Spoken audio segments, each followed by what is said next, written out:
Taste the Daily. Mister அக்னிஷன் இப்போ என்னன்னா திமுக ஆட்சியில தான் இந்த டாஸ்மாக் எல்லாம் ஒழிக்கவே முடியல.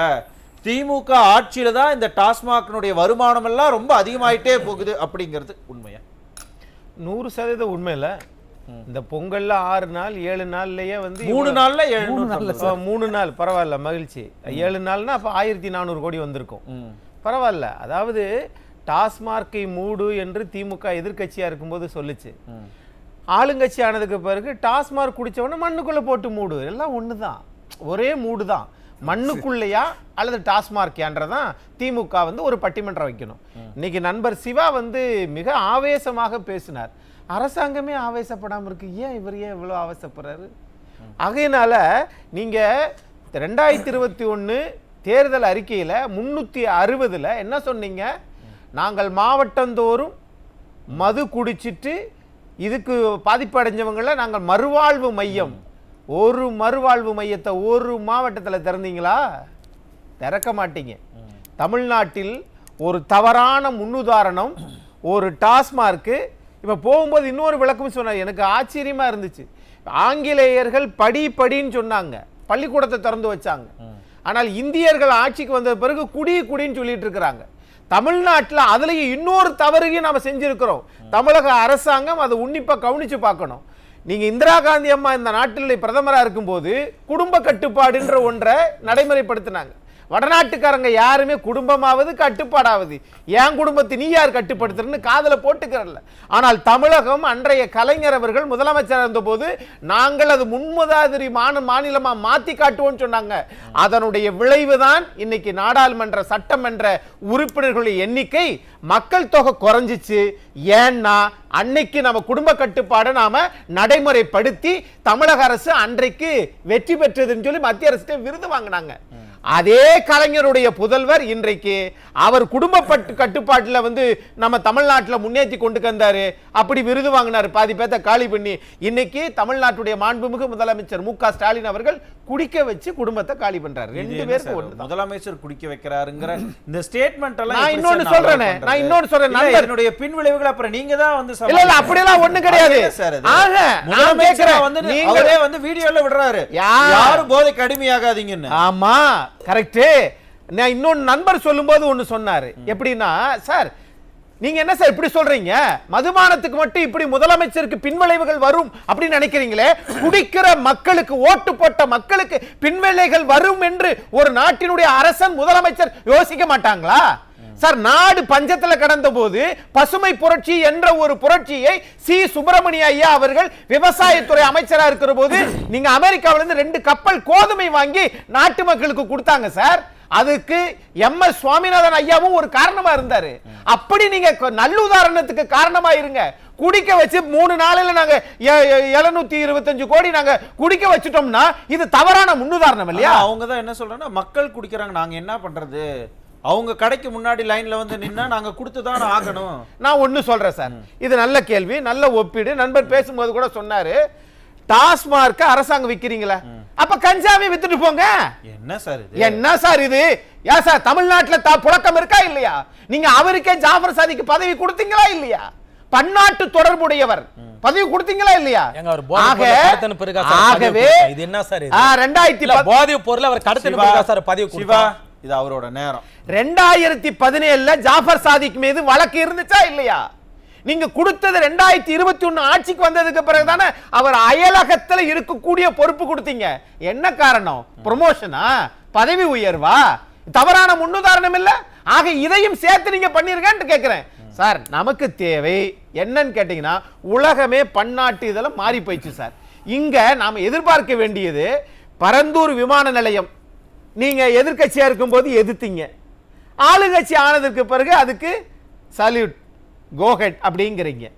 அதே மாதிரி சேலம் 8 வழிச்சாலை ஆளுங்கட்சி ஆனதற்கு பிறகு அது விரைவு சாலையாக மாறுது. 3 டாஸ்மார்க் மூடுன்னு சொல்லிட்டு அந்த அமைச்சரை 471 நாள் கழிச்சு வந்தவரை நீங்க திரும்ப அதே அமைச்சரை ஆக்குறீங்க. அப்ப என்ன பொருள்னா, திரு செந்தில் பாலாஜி அவர்கள் உண்மையிலேயே தமிழ்நாட்டில் படித்த இளைஞர்கள், தமிழ்நாட்டில் இருக்கக்கூடிய இளைஞர்கள் படிச்சவங்க எல்லாரும் திரு செந்தில் பாலாஜி மாதிரியே நீங்க வாழுங்கன்றேன். உங்களுக்கு எந்த கொள்கையும் வேண்டாம். நாட்டை அழிப்பதற்கு என்ன கொள்கை தேவைப்படுது? அப்ப 472 நாள் உள்ளே இருந்தவரை திரும்பவும் நாங்கள் அமைச்சராக்குகிறோம் என்னால், ஏன்னா இந்த 725 கோடி 3 நாள்ல சம்பாரிச்சு கொடுத்துட்டாரு. இந்த டார்கெட் வந்து பிக்ஸ் பண்றது. அப்போ ஒரு மக்களை, ஒரு மாணவர்களை, படித்தவர்களுக்கு வேலை கொடுக்க தெரியாத இந்த அரசாங்கத்திற்கு அவர்களை குடிக்க சொல்லுகிறது என்றுதானே பொருள். வெளியில வேணா சொல்லிக்கலாம், குடித்தால் குடியை கெடுக்கும். 1200 கடைகளை மூடி இருக்கிறோம்னு சொல்றாங்க. அது முழுக்க முழுக்க பொய். குடிச்சிருந்தா, நீங்க மூடி இருந்தால் ஏன் இப்படி நடந்திருக்குது? நீங்க இன்னொன்னு டெட்ரா பேக்னு சொல்றாங்க. நான் கேட்கிறேன், இதே இந்த அரசு சார் எல்லாவற்றையுமே விளம்பரமாகவே பார்க்கறாங்க சார். எலோன் மஸ்க்கு உங்களுக்கு என்ன வித்தியாசம்? எலோன் மஸ்க் ஒரு மாநிலத்துல முதலமைச்சரா இல்ல, அவர் இன்டர்நேஷனல் பிசினஸ்மேன். அவர் சான் பிரான்சிஸ்கோல இருந்து ஒரு சரக்கு கப்பலை ஆப்பிரிக்கா நாடுகள் போகாம நேரடியாக மும்பைக்கு சரக்கு விமானம், சரக்கு கப்பல் வருகிறது. நான் ஸ்டாப்பா, எங்கேயுமே நிக்காது. ஆக ஒரு எலோன் மஸ்க் வந்து சான் பிரான்சிஸ்கோல இருந்து மும்பைக்கு சரக்கு ஏற்றி கொண்டு வருகிறது என்றால், அவர் வாங்குகிற சம்பாதிக்கிற சம்பாத்தியத்தை போல பல மடங்கு ஒரு அரசாங்கம் 50,000 கோடி சம்பாதிக்கிறது ஒரு துறையில்னா, இது பல பேரை சாகடிக்கிறதுக்கு சமம் இல்லையா? அரசுக்கு வருமானம் தானே சார். அரசுக்கு வருமானம், மக்கள் செத்து போயிட்டா திரும்பவும் திமுகவை ஓட்டு போட்டு எந்த மக்கள் கொண்டு வருவாங்க சார்? மனோஜ் சார் யோசிங்க சார். எந்த மக்கள் சார் ஓட்டு போட முடியும்? எல்லா ஆண்களும் செத்துக்கிட்டு இருக்கிறாங்க. அப்படின்னா இங்க கலைஞர் அவர்கள் செய்த குடும்ப கட்டுப்பாட்டை விட டாஸ்மார்க்கின் மூலம் தமிழக அரசு, நீங்க அப்படி சொன்னா கூட முதலமைச்சரை குடிக்க சொல்றாரான்னு சொல்லி வேதனைப்படுவீங்க. உங்க வேதனையே வேண்டாம். தமிழக அரசு மாண்புமிகு செந்தில் பாலாஜி சுதந்திர போராட்ட தியாகியாக, பசுமன் முத்துராமலிங்க தேவராக, கக்கனாக, காமராஜராக, வாவு சிதம்பரத்தை, எல்லா தலைவர்களையும் கொஞ்சம் கொஞ்சமா நற்குணங்களை எடுத்து ஒரு தலைவனை செய்தால் எப்படி வருவார்களோ அதுதான் இன்னைக்கு செந்தில் பாலாஜி சார். இப்ப முதலமைச்சர் அவரே சொல்றாரு, யாரும் போதைக்கு அடிமையாகாதீங்க, விளம்பரம் எல்லாம் போடுறாங்களே, அப்ப மக்கள் தானே கேட்கல. அப்படி நீங்க இதை பார்க்க மாட்டீங்களா? மனித மனம் சார். மோர் விக்கிற கடையில கூட்டம் இருக்காது, ஆனா டாஸ்மார்க் விக்கிற கடையில கூட்டம் இருக்குன்னா மனிதன் சீக்கிரமாக அழிந்து போவதற்கு அவர்கள் தேவைப்படுகிறார் சார். என்ன சார், உலகமே ஆர்டிபிஷியல் இன்டெலிஜென்ஸ் என்று இதுவரைக்கும் மனுஷன் கூட தான் நம்ம சண்டை ஓட்டுக்கிட்டு இருந்தோம்.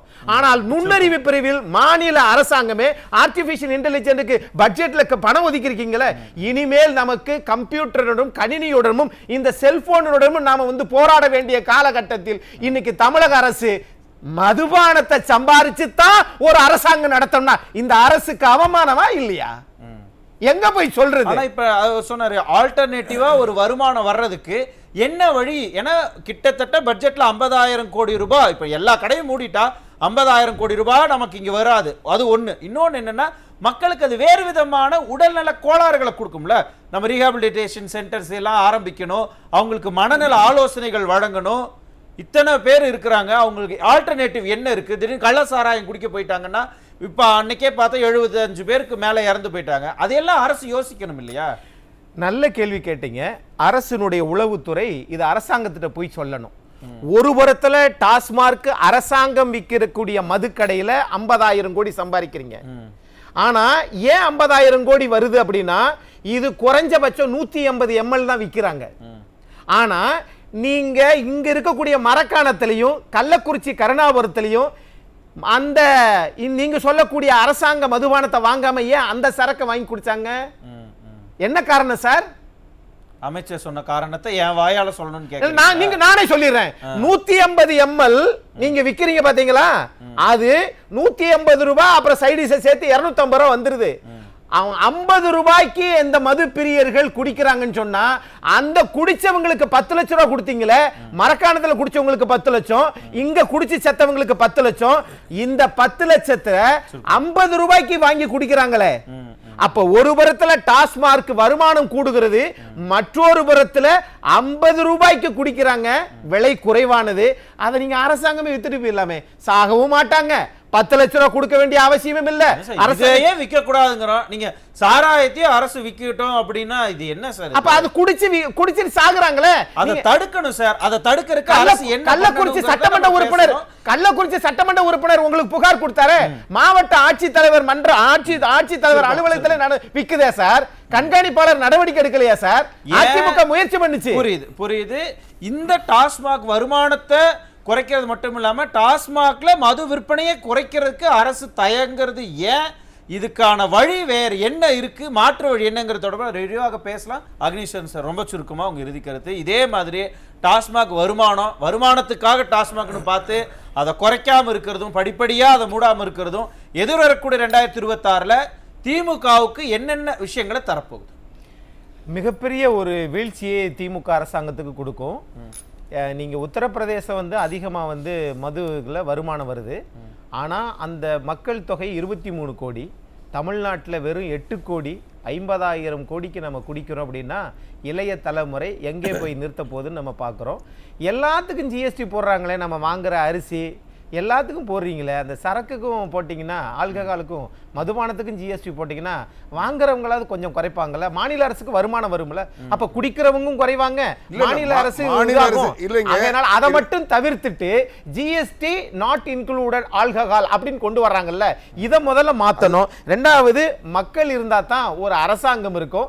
நான் தமிழ்நாட்டிற்கு கூடிய எல்லா அரசியல் கட்சிக்கும் கேட்டுக்கிறேன், நீங்கள் ஆட்சி அமைக்க போறேன்னு சொல்றது மாறுதட்டிக்கிறது முக்கியம் இல்ல, அந்த தமிழக மக்கள் இருக்கணும். அதுக்கு கட்டமைப்போட இருக்கிற கட்சி அதிமுக. அதிமுக இந்த மது கடைகளை குறைப்பதற்கு நீங்கள் இப்பொழுதே திட்டமிட வேண்டும். அப்படி திட்டமிட்டு அது சாத்தியப்படுத்தி விட்டால் திமுக என்கிற கட்சியே ஒன்று தமிழ்நாட்டில் இருக்கு. என்ன நடக்க போகுது அப்படிங்கறதை பொறுத்திருந்து பார்க்கலாம்.